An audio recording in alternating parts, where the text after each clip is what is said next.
Maayong gabi sa tanan, mga kaigsunan ko ni Kristo. Ani anaw sab kita karon sa ato ang YouTube channel ug ang atong topic karon mao ang Mother's Day. Happy Mother's Day sa tanang mga inahan sa tibuok kalibutan. Ug atong hinumduman kanunay ug atong pasalamatan nga aduna kitay inahan hangtod karon. So, ingon man ang mga inahan nga mipanaw na ato gihapon silang pasalamatan kay dili kita mahimo kung unsa kita karon kung wala sila. Hindi kita malilimutan, hindi kita pababayaan, nakaukit magpakailanman sa aking palad ang iyong pangalan. Malilimutan ba ng ina ang anak nang galing sa kanya, sanggol sa kanyang sinapupunan? Paano niya matatalikdan?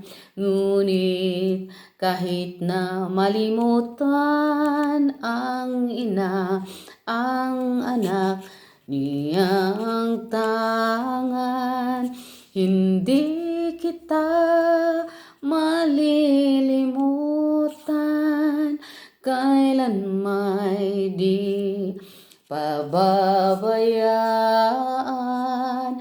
Hindi kita malilimutan, kailan may di pababayaan. So, ang mga inahan mao ang pinakaimportante nga tao sa atong kinabuhi. Kay sila mao ang nagtabang kanato nga aduna sila kahanas sa pagtudlo kanato sa pagkulit sa ato ang personalidad. Ug mao usab kini ang pagpaningkamot nga gisaulog sa matag tuig nga mapasalamaton ang mga paningkamot sa atong mga ginikanan. Ug usa ka inahan alang sa iyang mga anak. Ug ato kining gisaulog sa second Sunday sa Mayo kagahapon, ug ang USA, Canada, European countries, Australia, New Zealand, India, China, Japan, Philippines ug ang South Africa nagsaulog niining Mother's Day. Happy Mother's Day sa tanan. So, unsaon nga malipayon ang inahan sa panahon sa Mother's Day? Atong ipakita ug atong ipadungog kanila ang atong mga matamis nga pulong, I love you, mama. Ug kining adlaw malipayon kini atong ipakita sa atong mga ginikanan nga nalipay kita sa atong inahan niining adlaw. Ug kini ang dakong pasalamat alang sa mga presensya sa atong mga ginikanan alang kanato. Ug ato usab nga pangandoy nga alang sa tanang kalipay dili lamang karon hangtod sa nahibilin sa imong kinabuhi. Nga handungon gyud nato ang atong mga inahan. So ang pagmahal sa inahan ngadto sa kabataan nga sa panahon nga nagbuntis sila, ang inahan o ako nga nagbuntis, diha na gisugda na nga mangita kitag mga pagkaon nga masustansya, nga nutritious o maayo nga ingredients aron ang bata nga anaa sa atong sinapupunan himsog o malakas ang immune system. So, ang inahan usab mao kini ang caretaker, mao kini ang tig-atiman nga ang inahan nasayod siya sa moral o sa cultural nga iyang itudlo ngadto sa mga kabataan. Example, sa pag-amin nga tudluan ang mga bata sa pag-amin, sa pag-kiss o pagtawag nga ate, kuya, manang, manong, maayong gabi, maayong buntag, maayong udto, daghang salamat ug palihog kun magsugo adunay palihog. So ang inahan usab mao kini ang maayong magmatuto sa mga kabataan nga motudlo nga kining nga mamahimong maayong tao. Ug nagtudlo usab kini og naning kamot nga makakita og maayong trabaho aron makamahatagan og maayong kaugmaon ang mga anak. Ug ang gugma sa inahan mao ang pinakakusgan. Walay kinutuban ang gugma sa inahan hangtod sa katapusan ug walay katapusan from womb to tomb. Ug ang kinaiyahan sa pagpanalipod nagsugod sa panahon sa pagbuntis sa inahan. Nagbugkos kini tali sa inahan ug sa ilang mga anak. Ang gugma sa anak dili mapugngan ang pagmahal sa mga ginikanan ug ang gugma sa mga ginikanan dili usab kini mapugngan ang pagmahal ngadto sa mga anak. Ang inahan maong kahayag sa pamilya ug obligasyon sa usa ka inahan nga modumala ug motudlo ug motabang sa mga kabataan nga mamahimos sila nga unsa man mamaayo nga tao, nga ang iyang mga anak masinugtanon sa kada balaod nga anaa sa ilang sulod sa panimalay. Aduna gayoy pamalaod sama sa pag-uli og sayo, sa pagkaon nga magdungan og pagkaon, magampo sa gabi ug diha sa pagkaon magampo ug dinha magistoryahanay ang inahan o pamilya nga dinha nimo sila mapahayagan umutudlo umuumol ngadto kanila ug mohatag usab kini og tambag ang mga ginikanan inahan ngadto sa kabataan. Ang inahan kanunay unahon ang iyang mga anak. Bahala nagwala ko basta ang akong mga anak anaa. Bisan diha pa sa sabakan, ang bata sulod sa siyam kabulan naghatag na og kapasilungan diha sa sabakan. So, ang inahan gimahal ang anak labaw pa sa kaugalingon. So, ang maayong inahan kanunay nga gitawag nga maayong mama. Bugos ang iyang pagtudlo sa kinabuhi sa iyang mga anak. Dili lamang sa para sa future nila, kundi ilabi na gyud ang pagtudlo nga kabahin umahitungod sa Dios o sa pagampo o sa pagsimba. So, pagahin og panahon nga malingaw ang mga kabataan uban sa inahan, magdula-dula ang inahan o mga anak.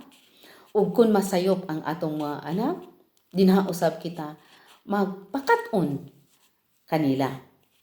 So, ang mensahe alang sa mga inahan, ikaw ang pinakagwapa, Mama Isabel.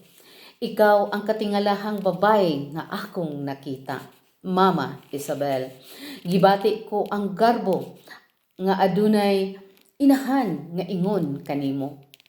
Ako nagaampo sa Dios maghimo kanimo minahal kong inahan nga malipayon o mapadayonon nga himsog kanunay.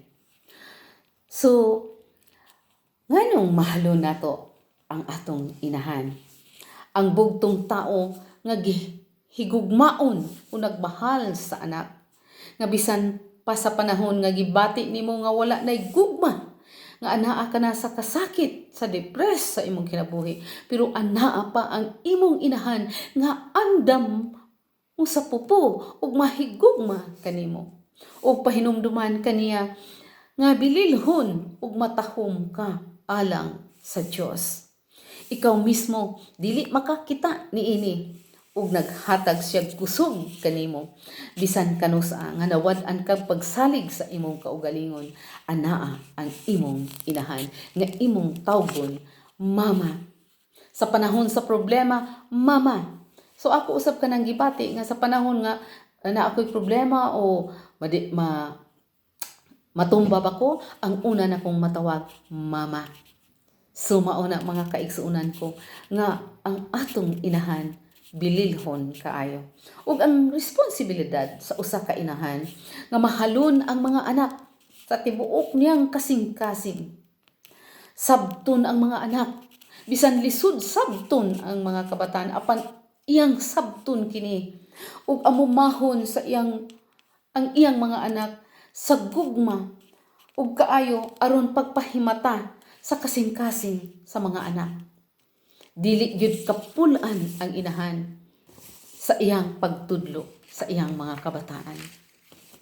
So, atong mabasa diha sa Biblia nga nag-ingon diha sa Exodus 20:12, Leviticus 19:3 ug sa Efeso 6:4 nga nag-ingon, tahura ang inyong amahan ug inahan aron mo taas ang inyong kinabuhi diha sa yuta nga gihatag kaniya sa Ginoo ang inyong Dios. Sa Leviticus miingon, tahura ang inyong inahan ug ang inyong amahan ug tumana ang akong mga adlawng igpapahulay, ako ang Ginoo ang inyong Dios. Ug maingon usab, himua para kini sa mga anak. Himua nga makapasigarbo kanimo ang imong mga ginikanan, ihatag sa imong inahan ang maong kalipay. Unsa man kini ang pagbinuotan, ang pag-ila sa Dios. Kay ang pag-ila sa Dios mao kana ang tinuod nga gugma. Kung anaa na ang Diyos sa atong kinabuhi, mahigugma na kita, bisan lisod higugmaon, bisan daghang mga problema o moabot nga mga pagsulay o mga pagsubok sa atong kinabuhi, apan andam kitang mosagup di ining tanan tungod sa atong gugma o pag-ila ngadto sa Diyos. Ug miingon usab ang panultihon 31:29, ang iyang bana mo ingon kaniya, daghang asawa nga buutan apan walay makatupong kanimo sa inahan. So sa Salmo usab 127:3-4 nag-ingon, ang mga anak gasa gikan sa Ginoo, sila ang tinuod nga panalangin diha sa pamilya. Usa kini kadakong kasa alang sa magtiayon. Ang mga lalaking anak sa pagkabatan-on sama sa udyong nga gikuptan sa usa ka manggugubat.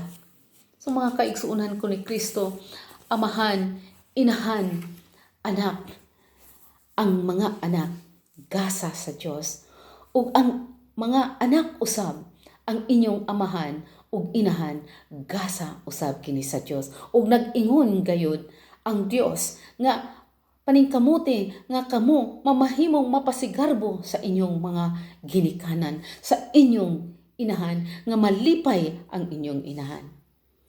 So, pagkanindot paminawon nga anaa pa kitay mama, sakit kayong pamalandungon sa mga nahanaw na nga mga inahan, nangandoy sila og inahan. Apan kita nga buhi pa ang atong inahan, ilabi na ang akong inahan nga 80 na kapin, akong pasalamatan ang Dios o muingon ako, Mama, I love you. Og salamat sa imong pagmatuto kanamong tanan nga 8 kabuok nga wala nimo kami gibiyaan bisan paman sa kasakit, sa kalipay diha sa pagpuyo sa atong panimalay. So daghan kay salamat, Mama Isabel. Og ayaw ka mo kalimot mga kaigsunan ko ni Kristo nga sa pag-subscribe sa ato ang YouTube channel, watch sa mga video ug share aron mo lapnag ug mo spread ang mga pulong sa Dios. Maayong gabi ug daghan kay salamat mga kaigsuunan ko ni Kristo. Ug usbon ko pag-ingon, Happy Mother's Day sa tanang inahan sa tibuok kalibutan.